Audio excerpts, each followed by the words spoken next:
नमस्कार साथियों, हिंदी ज्ञानशाला चैनल पर आप सभी का हार्दिक स्वागत है। साथियों, हिंदी व्याकरण की इस श्रृंखला में आज का जो हमारा अध्याय है वह है क्रिया। यहाँ पर हम क्रिया से संबंधित प्रत्येक बिंदु का विस्तृत अध्ययन करेंगे, जैसे कि क्रिया क्या है, उसकी परिभाषा, उसके भेद तथा उसके विभिन्न उपभेद क्या क्या हैं, उन सभी का। साथियों, हमारी जो हिंदी व्याकरण की यह श्रृंखला है, ये सभी प्रतियोगी परीक्षाएं जो हैं उनके लिए, जैसे कि फर्स्ट ग्रेड और सेकंड ग्रेड हिंदी सब्जेक्ट के लिए, साथ ही साथ आरपीएससी फर्स्ट ग्रेड का जो फर्स्ट पेपर है उसमें हिंदी व्याकरण का जो पोर्शन आता है उनके लिए, तथा रीट, सीटेट, एसटेट, यूपीटेट और एमपीटेट के लिए, केवीएस के लिए, एनवीएस के लिए, डीएसएसबी के लिए, पीजीटी और टीजीटी और पीआरटी के जितने भी कॉम्पिटिशन्स एग्जाम्स होते हैं उन सभी के लिए, साथ ही साथ कक्षा 9 से 12वीं तक के विद्यार्थी, चाहे वह एनसीईआरटी से संबंधित हो, आरबीएसई से हो या सीबीएसई से, सभी के लिए बहुत महत्वपूर्ण है। तो चलिए स्टार्ट करते हैं हमारा आज का अध्याय क्रिया। अब देखते हैं हम क्रिया क्या है। क्रिया का अर्थ होता है करना, यानी कि किसी कार्य का होना या करना जो होता है हमारा क्रिया कहलाता है। क्रिया के बिना कोई भी वाक्य जो है वो पूर्ण नहीं होता है, यानी कि किसी वाक्य की जो पूर्णता है उसके लिए हमें क्रिया का होना आवश्यक माना जाता है। किसी वाक्य में कर्ता, कर्म और काल की जानकारी भी हमें क्रियापद के माध्यम से ही होती है, यानी कि कोई भी वाक्य जो हमें दिया गया है उसमें कर्ता कौन है, क्या कर्म कर रहा है या वो किस समय कार्य कर रहा है, उस सभी की जानकारी हमें सिर्फ और सिर्फ क्रियापद के माध्यम से ही प्राप्त होती है। साथियों, संस्कृत जो है हमारी सभी भाषाओं की जननी मानी जाती है, हिंदी भाषा की भी जननी है, तथा संस्कृत का जो धातु रूप है वो हिंदी में क्रिया रूप कहलाता है। अब आता है यहाँ पे प्रश्न कि धातु क्या है। संस्कृत में जिसे हम धातु कहते हैं वो क्या है। धातु हिंदी क्रिया पदों का मूल रूप है, यानी कि हिंदी क्रिया जो पद हैं उनका जो मूल रूप है वो हमारा धातु कहलाता है, जैसे कि पढ़, लिख, खा, पी, आ, जा, सो, बैठ इत्यादि जो शब्द हैं ये हमारे धातु कहलाते हैं। अब आता है कि धातु में अगर हम ना जोड़ देते हैं तो उससे हमारे हिंदी के जो क्रियापद हैं वो बन जाते हैं, जैसे पढ़, पढ़ जो है हमारी धातु है, उसमें अगर हम ना जोड़ देते हैं तो हमारा जो क्रिया रूप है वो बन जाता है पढ़ना। उठ जो है, उठ और उठ जो है हमारी धातु है, उसमें अगर हम ना मिलाते हैं तो हमारा जो क्रियापद बनेगा वो है उठना इत्यादि, जैसे लिखना, खिलना, पढ़ना, उठना, बैठना, जाना, खाना, सोना, पीना इत्यादि जो ये शब्द हैं हमारे क्रिया के रूप हैं। अब आती है क्रिया की परिभाषा कि क्रिया की क्या हम परिभाषा दे सकते हैं, जैसे कि जिस शब्द से किसी कार्य के करने या होने का बोध होता है, यानी कि ऐसा शब्द जिससे कोई कार्य किया जा रहा है या होने जा रहा है उसका हमें ज्ञान होता है, हमें उसका बोध होता है, उसे हम क्रिया कहते हैं। अब जैसे यहाँ पर एक तालिका दी गई है कि क्रिया के जो विभिन्न भेद हैं वो क्या क्या हैं और उसके उपभेद क्या क्या हैं। तो अब आप यहाँ पर एक बात आती है कि क्रिया के भेद कितने हैं। मूल रूप से क्रिया के 3 भेद माने गए हैं, कर्म के आधार पर क्रिया, संरचना के आधार पर क्रिया और काल के आधार पर क्रिया। अब क्रिया के जो 3 मूल भेद हैं उन्हें भी हम अलग अलग उपभेदों में बांटते हैं। जैसे कि कर्म के जो आधार पर क्रिया है उसे हमने 2 भागों में बांटा, सकर्मक क्रिया और अकर्मक क्रिया। यहाँ पर हम अकर्मक जो क्रिया है उसे पुनः 2 भागों में बांटते हैं, एक कर्मक क्रिया जहाँ पर एक कर्म होता है और द्विकर्मक यहाँ पर जहाँ पर 2 कर्म होते हैं। अब आता है हमारा दूसरा कि संरचना के आधार पर क्रिया के भेद जो हैं उन्हें हम कितने उपभेदों में बांटते हैं। पहला है हमारा संयुक्त क्रिया, संयुक्त क्रिया, फिर आता है हमारा नाम धातु क्रिया, फिर आता है हमारा प्रेरणार्थक क्रिया, फिर आता है पूर्वकालिक क्रिया, फिर आता है हमारा कृदंत क्रिया। यानी कि संरचना के आधार पर हमने जो क्रिया के भेद हैं उसे हमने 5 भागों में बांटा है, संयुक्त, नाम धातु, प्रेरणार्थक, पूर्वकालिक और कृदंत। अब आता है कि काल के आधार पर हमने क्रिया के कितने भेद किए हैं।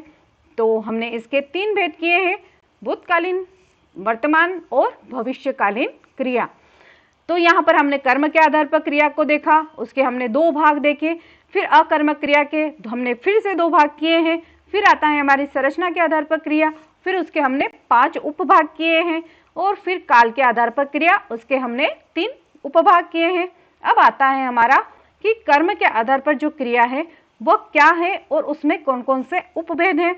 जैसे कि क्रिया शब्द, क्रिया जो शब्द है उसका जो फल है किस पर पड़ रहा है, वह किसे प्रभावित कर रहा है, इस आधार पर किए जाने वाला जो भेद है वो कर्म के आधार पर क्रिया का भेद कहलाता है। इस आधार पर हमने क्रिया को कितने भागों में बांटा था? 2 भागों में, सकर्मक और अकर्मक। अब आती है कि सकर्मक क्रिया क्या है। स का अर्थ होता है सहित और कर्म का अर्थ होता है कर्म के साथ, यानी कि ऐसी क्रिया जिसमें कर्म है वो साथ में ही आता है, उसमें हम सकर्मक क्रिया लगाते हैं। अब इसकी सकर्मक क्रिया की जो परिभाषा है वो है कि जिस क्रिया का फल, यानी कि ऐसी क्रिया जिसका फल कर्ता को छोड़कर कर्म पर पड़े, यानी कि यहाँ पर जो मुख्य जो है वो कर्म है न कि कर्ता, वह सकर्मक क्रिया कहलाती है। यानी कि जो गौण कर्म है वो कर्ता है और जो मुख्य कर्म है वो हमारा कर्म है। ठीक है, जैसे यहाँ पर उदाहरण दिया है, बच्चा चित्र बना रहा है, और दूसरा उदाहरण है गीता सितार बजा रही है। यहाँ पर जो दोनों उदाहरण दिए गए हैं, अभी यदि यहाँ पर प्रश्न किया जाए कि बच्चा क्या बना रहा है, तो उत्तर हमारा होगा कि चित्र बना रहा है, और दूसरा जो हमारा वाक्य था गीता सितार बजा रही है, तो प्रश्न बनता है कि क्या बजा रही है, तो उत्तर आएगा हमारा सितार बजा रही है। यहाँ पर एक ट्रिक है यहाँ पर कि सकर्मक को जो क्रिया है उसे हम कैसे पहचानें।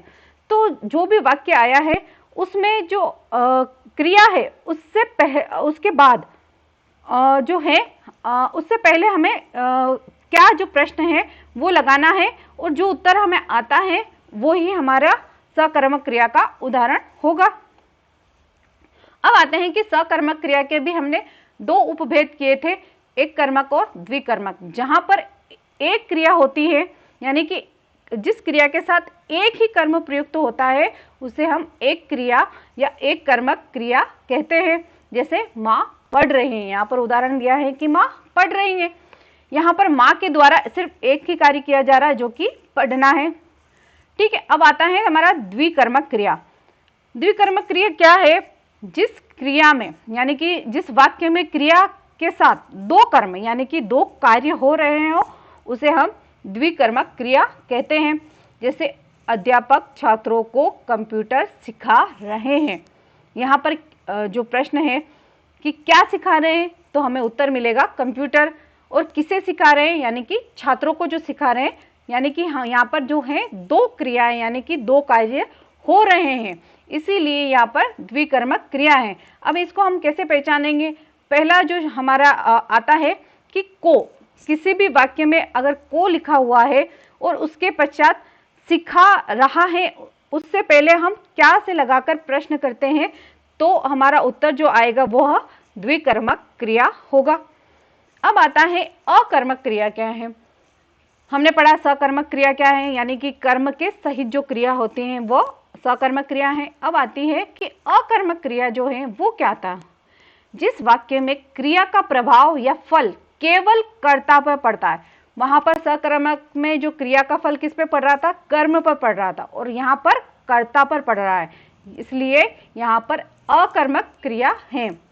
कर्म की वहां संभावना ही नहीं रहती। यहाँ पर जो कर्म है वो न के बराबर रहता है, उसे हम अकर्मक क्रिया कहते हैं। जैसे आशा सोती है, शिशु सो रहा है, पक्षी आकाश में उड़ रहे हैं, ये हमारी अकर्मक क्रिया है। यहाँ पर जो उदाहरण है पक्षी आकाश में उड़ रहे हैं, यह जो वाक्य है ये कई बार परीक्षाओं में आ चुका है कि यह जो वाक्य है यह सकर्मक है या अकर्मक, तो वह अकर्मक है क्योंकि पक्षी आकाश में उड़ रहे हैं। तो क्या से हम अगर प्रश्न करेंगे तो हमें उसका उत्तर नहीं मिलता है, इसीलिए हमें वहां पर अकर्मक क्रिया लगानी है। अब दूसरा आता है हमारा किस संरचना के आधार पर। वाक्य में की संरचना के आधार पर हम क्रिया के जो भेद हैं वो कौन कौन से हैं कि वाक्य में क्रिया का प्रयोग कहाँ किया जा रहा है, यानी कि किस स्थान पे किया जा रहा है, किस रूप में किया जा रहा है, के आधार पर किए जाने वाले जो भेद हैं वह संरचना के आधार पर कहलाते हैं। इसके हमने 5 प्रकार किए थे। जैसे कि पहला है संयुक्त क्रिया। जब दो या दो से अधिक भिन्न अर्थ देने वाली क्रियाओं का मेल हो, यानी कि दो अलग अलग अर्थ देने वाली जो क्रिया है, यानी कि दो अलग अलग वाक्य जो हमारे आते हैं उनका मेल हो, उसे हम संयुक्त क्रिया कहते हैं। जैसे कि अतिथि आने, यानी कि अतिथि के आने पर स्वागत करो, यानी कि अतिथि आने एक क्रिया है और स्वागत करना ये दूसरी क्रिया है। इस वाक्य में आने जो है शब्द वह मुख्य क्रिया है और स्वागत करो यह सहायक क्रिया है। इस प्रकार मुख्य जो क्रिया है और सहायक क्रिया है दोनों का ही संयोग रहता है, यानी कि दोनों ही आपस में जुड़ी रहती हैं। अतः इसे संयुक्त क्रिया कहते हैं। इसके अलावा और उदाहरण देखते हैं संयुक्त क्रिया के। वह खाना खा चुका होगा, दीक्षा लिखा करती होगी, पानी बरसने लगा और मैं आ जाया करता हूँ। ये जो शब्द हैं ये संयुक्त क्रिया के वाक्य है। अब आता है हमारी नाम धातु क्रिया। अब नाम धातु क्रिया क्या है? संज्ञा, सर्वनाम, विशेषण शब्द। कौन कौन से शब्द हैं? पहला है संज्ञा, सर्वनाम और विशेषण जो शब्द हैं जब क्रिया धातु की तरह प्रयुक्त होते हैं, यानी कि संज्ञा, सर्वनाम और विशेषण जो शब्द हैं वह क्रिया में धातु की तरह जो प्रयुक्त होते हैं उन्हें हम नाम धातु क्रिया कहते हैं। और इन नाम धातु शब्दों में जो प्रत्यय, जब हम प्रत्यय लगाकर क्रिया का निर्माण किया जाता है तब वे जो शब्द हैं नाम धातु क्रिया कहलाते हैं। जैसे कि हाथ जो है वो हमारी संज्ञा है, उसमें हम नाम धातु जोड़ेंगे हथिया। हथिया एक नाम धातु है, उसमें हमने क्रिया लगा दी हथियाना। अब उसका हम उदाहरण देखते हैं कि नरेश ने सुरेश का कमरा हथिया लिया। यहाँ पर जो हथिया है वह नाम धातु क्रिया है। अब दूसरा है सर्वनाम।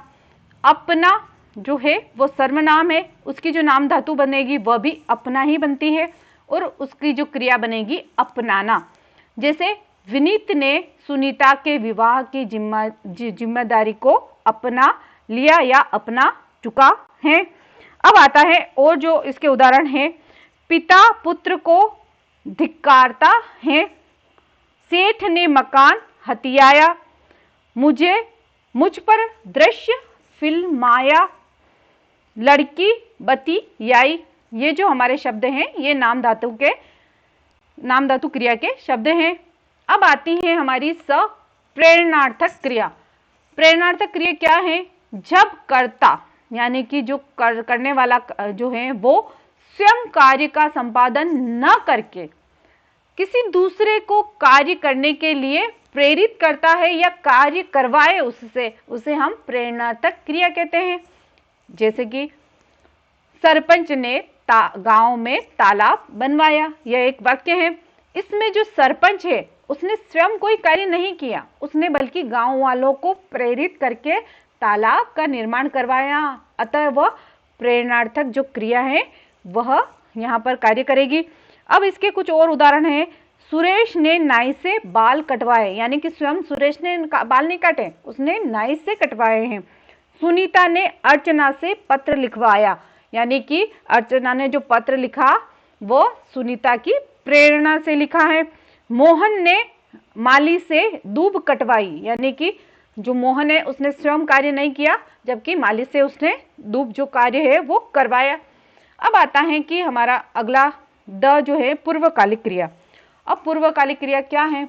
जब किसी वाक्य में दो क्रियाएं प्रयुक्त होती हैं, यानी कि एक साथ दो क्रियाएं प्रयुक्त होती है तथा उनमें से एक क्रिया दूसरी क्रिया से पहले संपन्न हो चुकी हो, तो पहले संपन्न होने वाली जो क्रिया है वो पूर्वकालिक क्रिया कहलाती है। यानी कि यहाँ पर दो जो क्रिया है, दो वाक्य जो हैं वो एक साथ जुड़कर एक के बाद एक कार्य करते हुए हमें प्रतीत होंगे, यानी कि जैसे ही एक काम निपटेगा उसके साथ दूसरा काम चलने लगेगा, उसे हम पूर्वकालिक क्रिया कहते हैं। जैसे कि इन क्रियाओं पर लिंग, वचन, पुरुष, काल आदि का कोई प्रभाव नहीं पड़ता है, यानी कि पूर्वकालिक क्रिया जो है उस पर लिंग, वचन, पुरुष, काल आदि का कोई प्रभाव नहीं पड़ता है। ये अवयव या क्रिया विशेषण के रूप में भी प्रयुक्त होती हैं। मूल जो धातु हैं जैसे पढ़, लिख आदि हैं, उसमें कर लगाने से सामान्य क्रिया को पूर्वकालिक क्रिया में हम बदला जा सकता है। जैसे बलवीर जो है खेलकर पढ़ने बैठेगा, यानी कि बलवीर जो है पहले खेलेगा फिर उसके बाद पढ़ने बैठेगा, वह पढ़कर सो गया। इसके अलावा जो पूर्वकालिक क्रिया है उसके उदाहरण है, बच्चे दूध पीकर सो गए, रमेश खाना खाकर विद्यालय गया।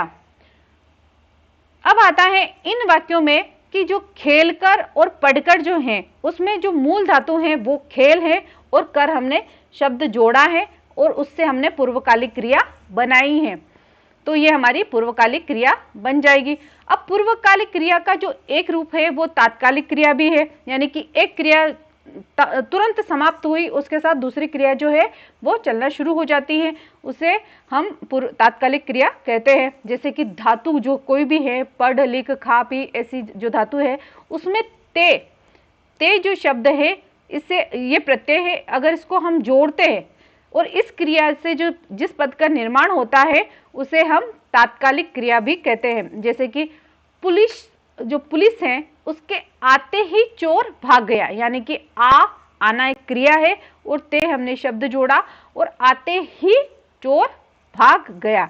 ये एक क्रिया जैसे ही घटित हुई, यानी कि पुलिस जैसे ही आई चोर भाग गया, एक क्रिया घटित हुई और इसके साथ दूसरी जो क्रिया है वो भी चलने लगी।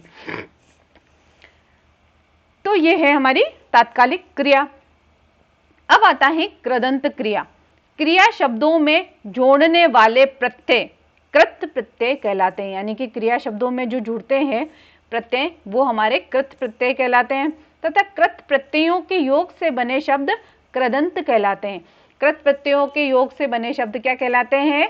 कृदंत प्रत्यय कहलाते हैं।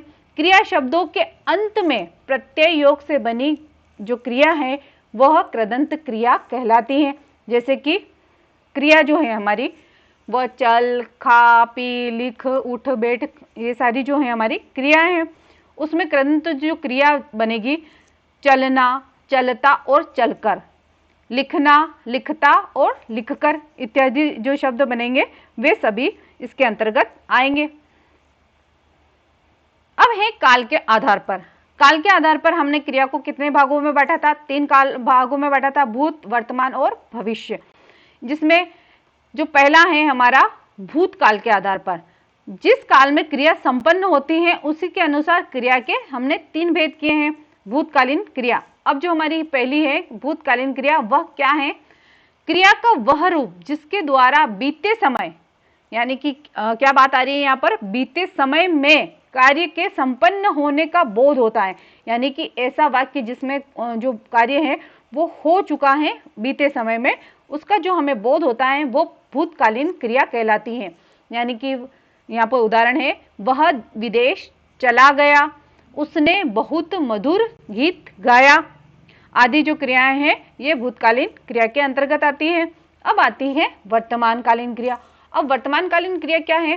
क्रिया का वह रूप जिससे वर्तमान समय में कार्य के संपन्न होने का बोध होता है, यानी कि अभी अभी तत्काल में वही कार्य समाप्त हो रहा है या होने वाला है, वो जो समय आता है वह हमारा वर्तमानकालिक क्रिया के अंतर्गत आता है। जैसे गीता हॉकी खेल रही है, यानी कि वो कार्य जो है अभी चल ही रहा है। विमल पुस्तक पढ़ रहा है, आदि जो है उदाहरण इसके। अब आता है कि भविष्यकालीन या भविष्यकालीन क्रिया जो है वो कौन कौन सी है? क्रिया का वह रूप जिससे आने वाले समय, कौन से समय की बात हो रही है यहाँ पर? आने वाला जो समय है उसमें कार्य संपन्न होने का बोध होता है, यानी कि अभी कार्य न तो समाप्त हुआ है न चल रहा है, वरन वो कार्य भविष्य में होगा। वो कार्य, उसके लिए जो बात आती है, वो क्रिया आती है, उसे हम भविष्यकालीन क्रिया कहते हैं। जैसे गार्गी छुट्टियों में कश्मीर जाएगी, यानी कि अभी कोई फाइनल नहीं है कि वो जाएगी या नहीं जाएगी, ये भविष्य की बात है। दिनेश निबंध प्रतियोगिता में भाग लेगा, ये हमारी भविष्यकालीन क्रिया हैं। साथियों, इस वीडियो को लाइक कीजिएगा, सब्सक्राइब कीजिएगा तथा अपने दोस्तों तक जरूर पहुंचाइए जिससे वे उसका लाभ ले सकें। धन्यवाद।